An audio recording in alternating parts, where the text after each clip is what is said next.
Hey guys, I hope you guys are having a great long weekend. More parts have come in, but actually, before I give you an update on that, I don't know if this is still pulling the amps. Yes, it is, and wow, it's still hot. I came down here, I could smell something. It doesn't smell like melting wires, but it just smells like hot wire.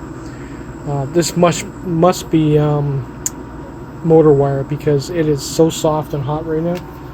If I use my scan the heat here, I get, there we go. Actually, it depends where you go. I get about 100. The highest I got was 180 Fahrenheit, which is insane. So yeah, it's definitely got to be swapped out. I think what we'll do is we'll use some of this that I picked up for the tab welder. It didn't work out so well, so we'll redo that. So what have I been up to? I went for a ride. Everything's charging. Found out that was ready to melt down. These came in today. The little tab insulators. 2,000 tabs for, I don't know, a couple of bucks. A little bit of a pain to get them on straight, but they're done. Obviously, this is going to be it's 13S at 5P, so 1, 2, 3, 4, 5, and about a little over 10 amp hours per pair. Yeah, it'll be pretty good. The BMS did not come with a leads. So I'm going to do what I've been doing for a while now. Is I'm basically going to solder the leads directly to the board and then shrink wrap them. The reason I do that is because over time you will get corrosion in here, or they'll lose connection, and that's probably the last thing you want with this type of battery, because if you're charging it and this loses connection, if for whatever reason this doesn't stop the charge, it'll overcharge that group of cells that isn't making a connection. So that's how you get a fire. So I like to pretty much solder directly to the board. It's just how I do it. So we'll be doing that. My nickel strip that I had hoped on using, and they're advertising as 18650 nickel strip, which is pathetic. It's so thin, it's like paper. Way too thin for these. All that's going to happen is this will heat up and it'll just transfer the heat right to the cell, which is not good once it passes 60.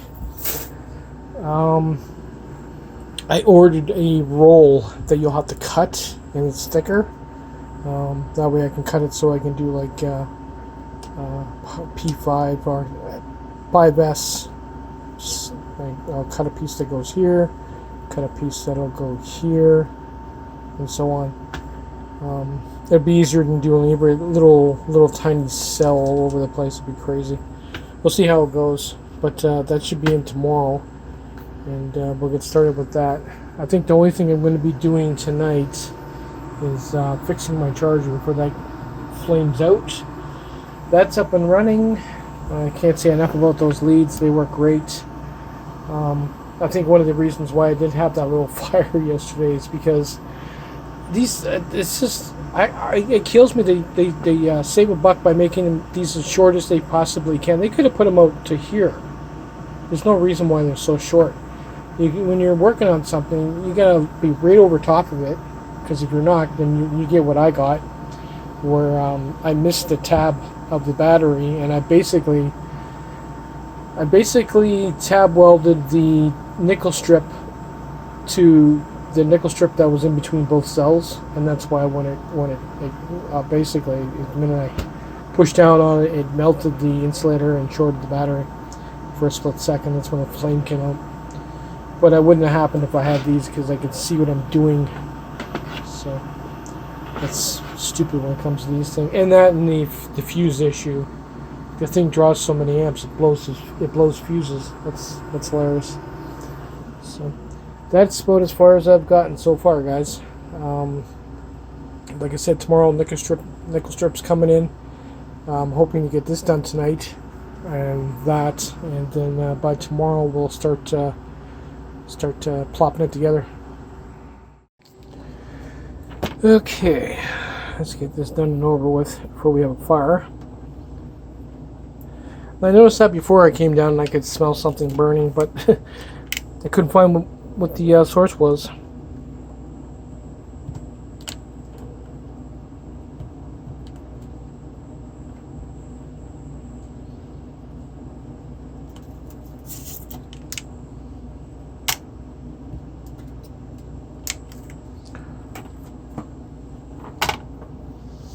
So that's negative.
I'm definitely going to need a fan.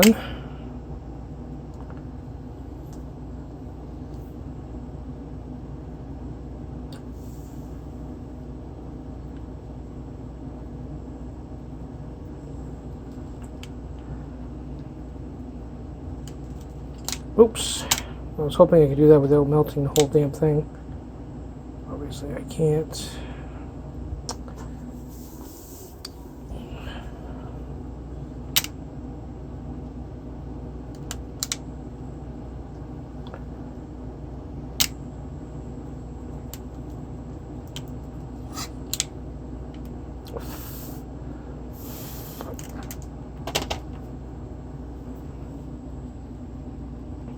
Stuck.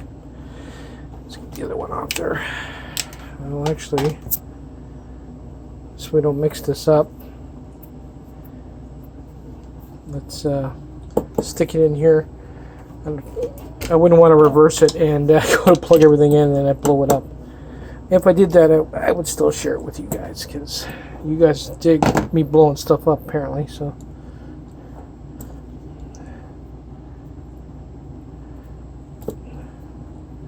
It does happen.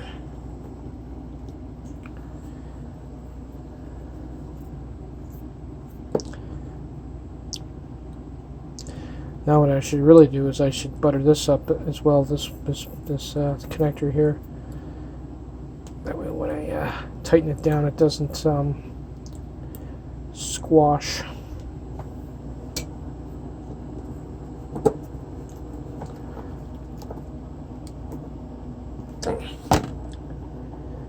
Yeah, I don't know about that. That should be alright. No, it's not. Anyway, let's get this other one out of here.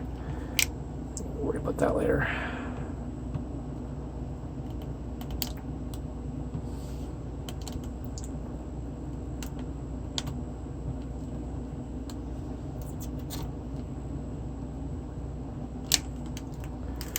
There we go.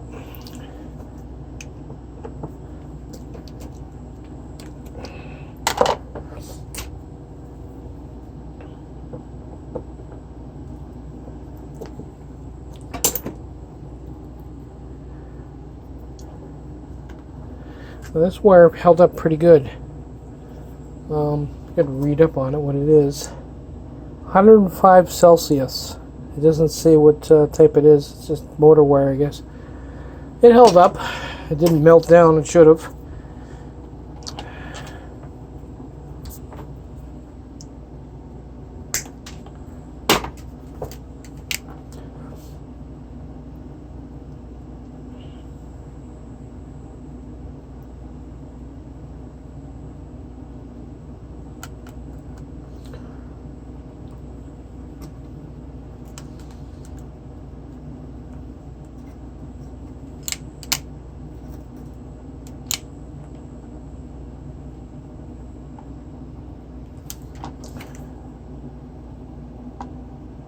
Doesn't feel very solid. Should be alright. Okay.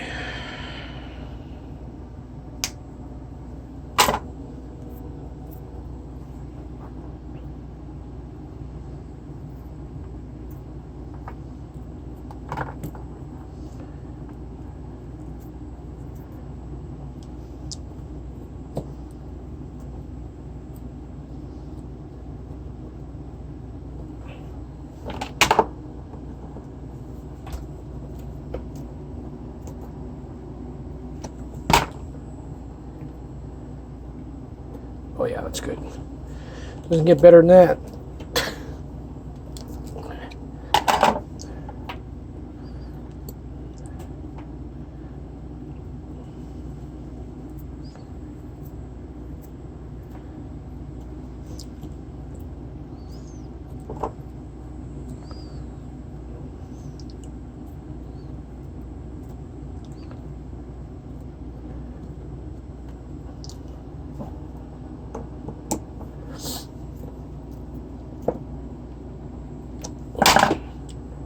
That's better.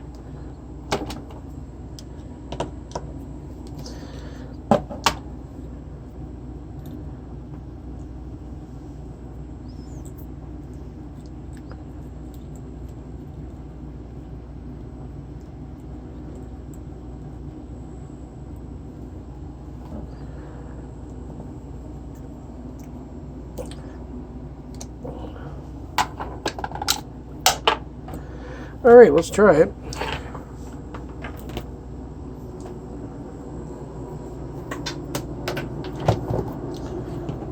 I could touch it up a bit later on. Just got to get my batteries up and running here.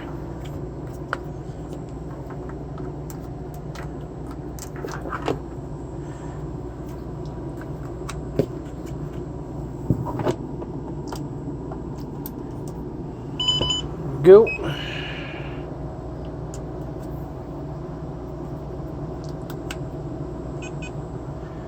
I'll check the temperature and let it run for a few minutes. Pretty sure the RC wire can handle this. It works way better on my bike as well, so.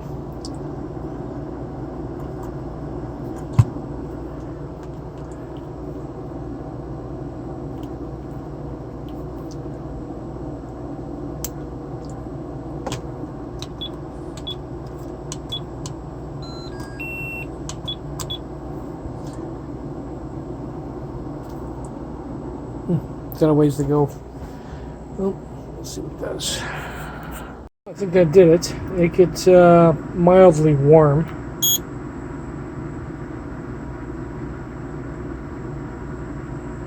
Not bad at all.